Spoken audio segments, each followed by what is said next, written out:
Number 3. Creepy encounter on an international flight that I still can't explain. Would love to hear your theories. This happened at the beginning of this year, and I still think about it from time to time, because I generally have no explanation for it. For some context, I'm Brazilian, and at the time I was working remotely for a US company. They were flying the whole team to Los Angeles to an offsite, and my itinerary included a connection in Lima, Peru. On the flight, I was sitting next to an elderly man and an elderly woman. I assumed they were married because they were traveling together and looked around the same age. I usually keep to myself on flights, but shortly after takeoff, the man asked if I could help him connect to the plane's Wi-Fi. I'm the type of person who has a hard time saying no when someone needs help, so of course I agreed. While filling out the registration form, I learned a couple of things about him. He introduced himself as Cornelius Peter, followed by a very European sounding last name that I unfortunately can't remember anymore. When the form asked where he was from, he told me Bolivia. Since I'm Brazilian and can speak a decent amount of Spanish, I switched from English to Spanish to make things easier. However, they both looked at me with completely blank expressions. They clearly didn't understand me. I immediately thought, wow, maybe my Spanish is way worse than I thought, which surprised me because Portuguese and Spanish are so similar. So I switched back to English and continued helping him. When we got to the payment screen, he told me he didn't have a credit card. I explained that he would need one to purchase Wi-Fi access, so that was the end of that interaction. Or so I thought. A little while later, they started talking quietly to each other. It definitely wasn't Spanish. I had absolutely no idea what language it was, but it sounded distinctly European, at least to my ears. That immediately struck me as odd. A man who said he was from Bolivia, who didn't seem to understand Spanish, speaking what sounded like an European language. Of course, immigration exists, and there are communities all over the world, so I didn't jump to any conclusions. I just found it unusual. Then I started paying more attention. I noticed the man had 3 badly rotten teeth in his mouth, while the woman was also missing several teeth. She wore a long dress with a headscarf that reminded me of traditional rural clothing, almost like something you'd expect from an isolated farming community. Meanwhile, the man was dressed in fairly modern clothes, but kept wearing a baseball cap throughout the entire overnight flight, which also seemed a little unusual. Then I noticed something that confused me even more. At one point, he pulled his passport out of his jacket. It was Mexican. So now I had a man who told me he was from Bolivia, who didn't seem to understand Spanish, who spoke what sounded like a European language, who was carrying a Mexican passport. I had absolutely no idea what to make of this combination. Then I noticed him repeatedly opening the Compass app on his phone, staring at it for a few seconds and taking screenshots of it, over and over and over again. Maybe there's a perfectly reasonable explanation for that, but it felt incredibly strange in the moment. Around this time, the woman tried speaking to me in her language. I politely smiled but ended the interaction because by then, I wasn't feeling comfortable anymore. That's when I started getting a really bad gut feeling. I've only experienced that kind of instinct a handful of times in my life. At one point, I'm fairly certain I saw him raise his phone in my direction. As I said, I'd watch him repeatedly open the Compass app and take screenshots, so it's entirely possible that's all he was doing again. But this time, the phone was clearly pointed towards me, and for a split second, I thought he'd just taken a picture of me.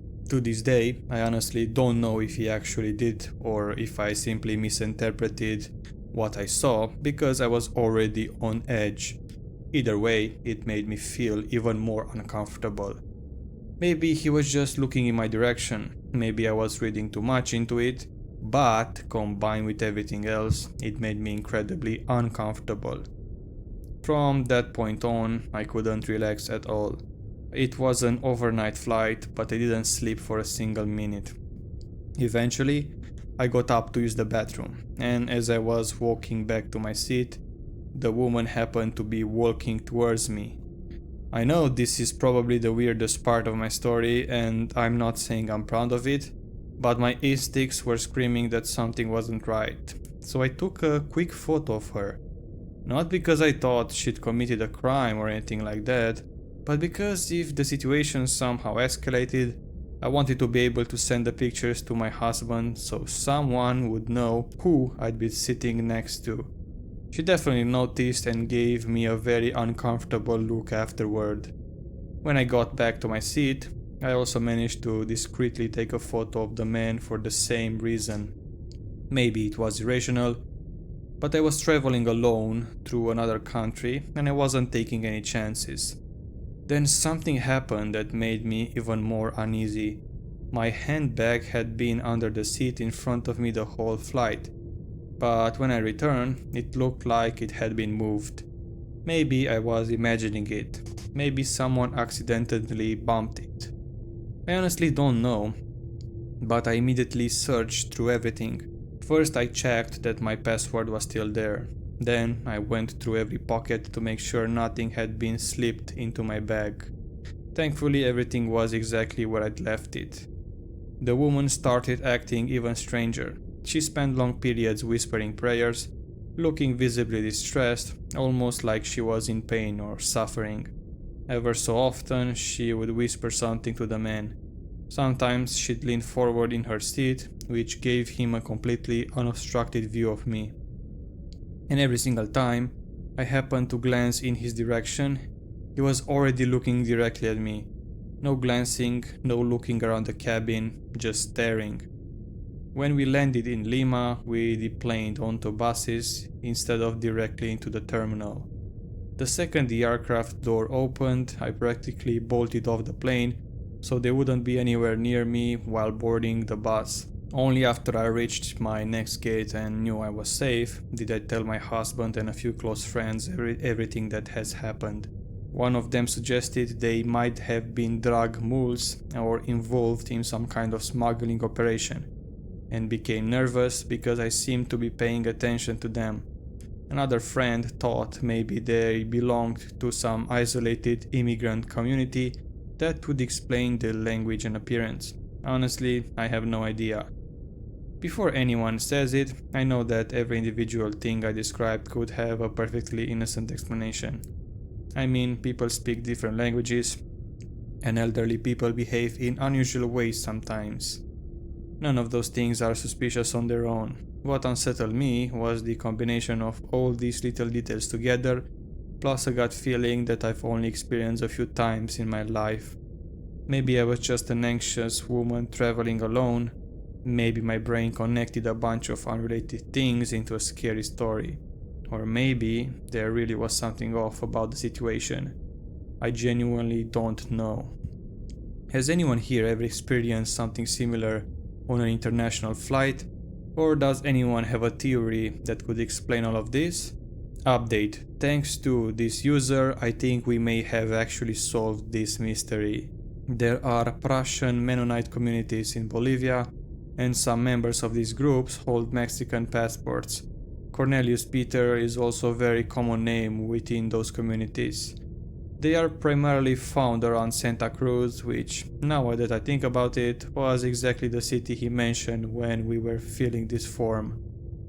Given how isolated some of these communities are, it would also make sense that they might not be fluent in Spanish and could behave in ways that felt unusual or hard for me to interpret at the moment. So that explanation actually fits a lot of what I experience. Mystery solved. Number 2. My friend saved me from his predator dad. I read it, this is my first time posting, so please forgive me if my formatting is weird. This happened about a long time ago now, but I still think about it and how grateful I am that it went the way it did. So I wanted to share.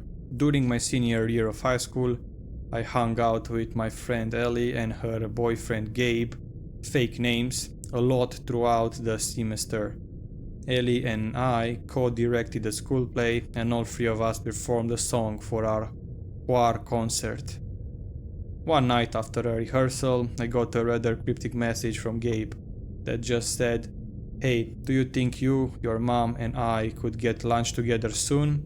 It's important." Now I have anxiety, so this really freaked me out. I called Ellie to see if she knew anything about it that she could share with me, and all she said was, "It's not really something I can talk about. You really meet him though." So I messaged him back, agreeing to meet a few days later. It's important to note that this meeting happened maybe 2 weeks after my 18th birthday. So my mom and I meet with him, and after a decent amount of small talk, my mom finally asks, "Okay Gabe, what's this about?" Gabe then goes to tell us how his adoptive dad, a man in at least his 70s at the time, was getting involved in some form of Native American voodoo, as Gabe put it, that used potions and spells. The shoe dropped, however, when Gabe said, "I really have a bad feeling after seeing how my dad was staring at you the other day at a rehearsal." So I snuck into his room and found a picture under his pillow next to a love potion spell. It was two-sided. One picture was of you, the OP, and had the words, "I love you." The other side was a picture of him, Gabe's dad, with the words, "You will love me." Y'all, I can still remember the feeling in my stomach when I heard that. Both my mom and I sat there shell-shocked. Poor Gabe didn't even know how to proceed other than to say, "I needed to tell you because I don't trust him. I will make sure you are never alone with him." And Gabe stuck to that promise, he and Ellie both, and my mom. They all made sure I was never alone in the same space as that man, and I am so grateful for that. From that point on, whenever I saw Gabe's dad, I had a panic attack until I graduated, and thankfully never saw him again after that. Gabe and Ellie are now happily married with children that I'm hoping don't see that grandparent, and I am safe, alive, and well, all thanks to Gabe's goodwill. Number 1. Something weird happened with me yesterday.